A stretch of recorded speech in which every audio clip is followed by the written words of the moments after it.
నమస్తే అండి, welcome back to my channel. ఈరోజు మిమ్మల్ని శ్రీ ప్రసన్న వెంకటరమణ స్వామి ఆలయం కోసువారిపల్లిలో సంబంధించినటువంటి గుడికి తీసుకెళ్తాను. ఈ ఆలయం అన్నమయ్య జిల్లా తంబళ్లపల్లి మండలం కోసువారిపల్లి గ్రామం నందు ప్రసిద్ధి పొందినటువంటి శ్రీ పద్మావతి సమేత శ్రీ ప్రసన్న వెంకటరమణ స్వామి వారి దేవాలయం కలదు. ఈ ఆలయాన్ని వెంగి చోళుల కాలంలో ప్రతిష్ఠ చేసినట్టు ప్రతీతి.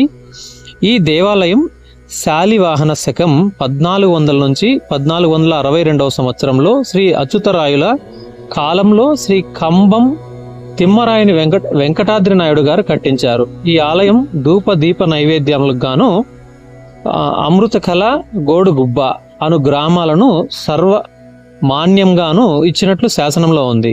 ఈ శాసనాలు మనకు ఆలయంకి దక్షిణ వైపు ఉన్నటువంటి గోడలపైన ఉన్నాయి. వీటిని మనం జాగ్రత్తగా అబ్జర్వ్ చేయవచ్చును. నెక్స్ట్ అట్లనే ఈ గుడి యొక్క మెయింటెనెన్స్, అట్లనే గుడికి సంబంధించిన మిగిలిన కార్యక్రమాలు తదుపరి కాలంలో శ్రీ వెంకటాద్రి నాయుడు గారు, అలాగే వెంకటాద్రి నాయుడు కుమారులైనటువంటి వెంకటప్ప నాయుడు గారు కూడా ఆలయానికి మాన్యాలు ఇచ్చినారు. శాలివాహన శకం 1465 సంవత్సరంలో ఈ శ్రీ సదాశివరాయలు కూడా భూదానము సువర్ణదానము ఇచ్చినట్టు ఈ దేవాలయ దక్షిణ దిక్కు గల గోడలపై శాసనాలు కలవు. ఈ టెంపుల్ని మనం అబ్జర్వ్ చేసినట్లయితే కన్స్ట్రక్షన్ అంతా మనకు శాలివాహన శకంకు సంబంధించినటువంటి కన్స్ట్రక్షన్ లానే ఉంటుంది.